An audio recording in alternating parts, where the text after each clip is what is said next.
अस्सलामुअलैकुम, मैं वजी अज़ाना। Welcome to Esperance channel. हम बायोमॉलिक्यूल डिस्कस कर रहे थे। पिछले वीडियो लेक्चर में हमने कार्बोहाइड्रेट्स के बारे में पढ़ा, उसकी क्वालिफिकेशन देखी। आज हम प्रोटीन्स को डिस्कस करेंगे।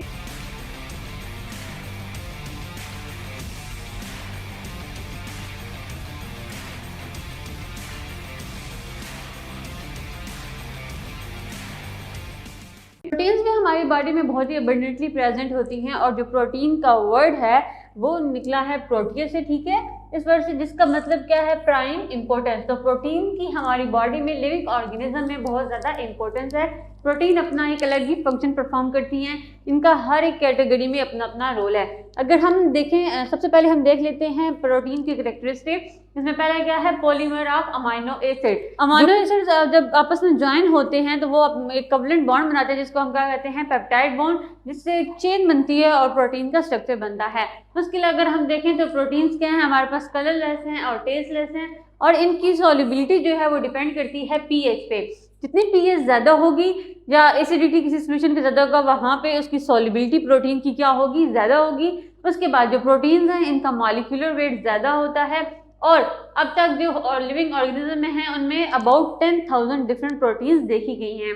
जो मेन एलिमेंट्स हैं प्रोटीन में अगर हम देखें तो उसमें हमारे पास carbon, hydrogen, oxygen and nitrogen है, लेकिन कुछ माइनर एलिमेंट्स भी प्रेजेंट होते हैं जिनमें हमारे पास phosphorus, iron, copper, sulphur and zinc. आगे हम देखते हैं कि प्रोटीन को किस तरह हम उसकी केमिकल, फिजिकल और उसकी स्ट्रक्चर की बेसिस पे क्लासिफाई करते हैं। पहले हम क्लासिफिकेशन देखेंगे based on the chemical and physical properties. उसकी बेसिस पे प्रोटीन की 3 डिफरेंट टाइप्स है हमारे पास, सिंपल प्रोटीन, कंपाउंड प्रोटीन और डिराइव्ड प्रोटीन। अगर हम सिंपल प्रोटीन की बात करें तो सिंपल को कहा गया क्योंकि ये 1 टाइप ऑफ अमाइनो एसिड से मिले होते हैं। जो प्रोटीन होती है उसके अंदर जो स्ट्रक्चर एलिमेंट्स हैं अमाइनो एसिड, वो सारे अमाइनो एसिड क्या होते हैं, एक ही टाइप के होते हैं। अगर यहाँ पे हमें एग्जांपल देखें सिंपल प्रोटीन, तो इसके हमारे पास क्या है, albumin, globulin and collagen. Next है हमारे पास कंपाउंड प्रोटीन। कंपाउंड प्रोटीन वो होती हैं जब कोई एक प्रोटीन किसी नॉन प्रोटीन ग्रुप के साथ अटैच हो जाए, जो क्या है हमारे पास, फॉर एग्जांपल प्रोस्थेटिक ग्रुप। इसमें एग्जांपल्स हम लेंगे फॉस्फोप्रोटीन एंड लिपोप्रोटीन। आगे हमारे पास डिराइव प्रोटीन। डिराइव प्रोटीन्स क्या है, मैंने डिराइव करते हैं from the simple and conjugated. Conjugated हम बोलते हैं कंपाउंड प्रोटीन्स को ही,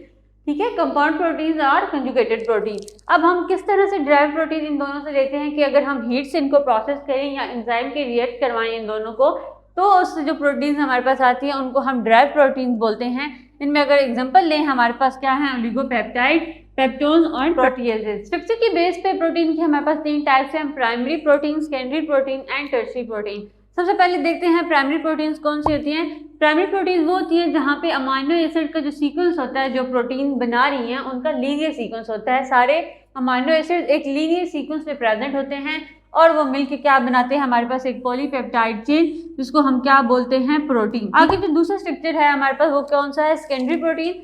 सेकेंडरी प्रोटीन वो होती है जब जो लीनियर प्रोटीन हैं वो इस तरह से अपना एक स्ट्रक्चर रेगुलरिटी से फोल्ड होके बनाएं कि वो हमारे पास एक हेलिकल शेप आ जाए, ठीक है।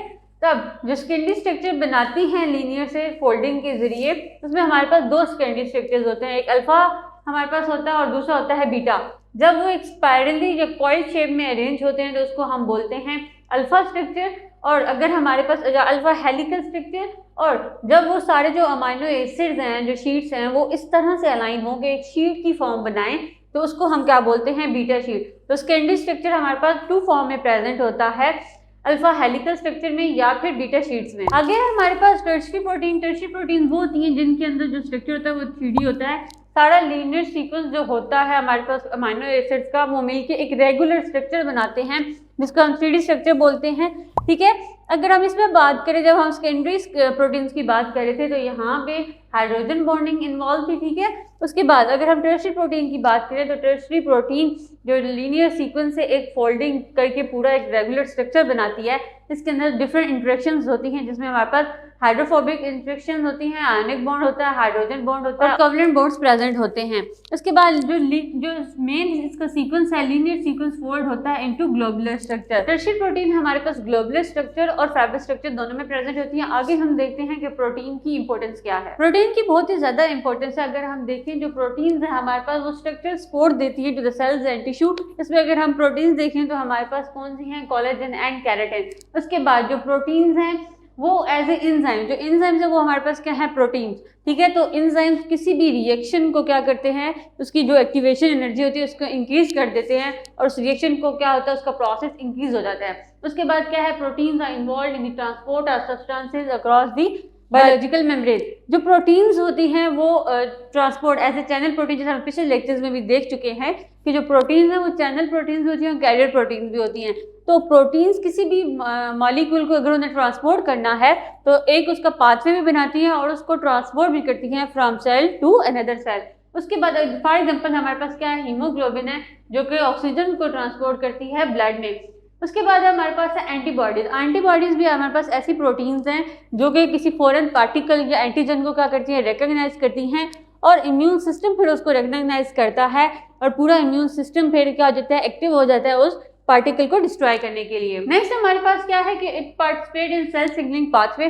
बहुत सारी सिग्नलिंग पाथवे में भी ये इन्वॉल्व होती है कि ये किसी और सेल को सिग्नल दे उसकी ट्रांसपोर्टेशन के लिए या उस प्रोसेस को एक्टिवेट करने के लिए। आगे हम देखें तो रेगुलेटरी प्रोटीन या act as a regulatory protein, तो क्या है, हम एग्जांपल लेंगे यहाँ पे ट्रांसक्रिप्शन फैक्टर्स की जो कि कंट्रोल करते हैं the expression of the genes by binding to the DNA.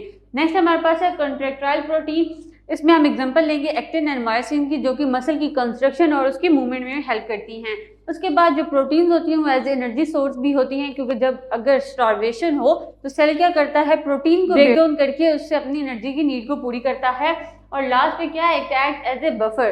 तो प्रोटीन्स कभी कभी किसी सोल्यूशन में सेल्स में बफर की तरह भी एक्ट करती हैं ताकि वहाँ की पीएच को मेंटेन करें। ये तो हमारा आज का लेक्चर जिसमें हमने प्रोटीन्स को डिस्कस किया। हमने प्रोटीन्स के डिफरेंट स्ट्रक्चर्स देखे based on their chemical and physical properties, और दूसरा हमने उसकी स्ट्रक्चरल बेसिस पे देखी और देखी हमने इंपॉर्टेंस ऑफ प्रोटीन। आप हमें फेसबुक के पेज पे फॉलो भी कर सकते हैं और व्हाट्सएप का ग्रुप भी ज्वाइन कर सकते हैं जिसका नंबर आपको डिस्क्रिप्शन बॉक्स में मिल जाएगा।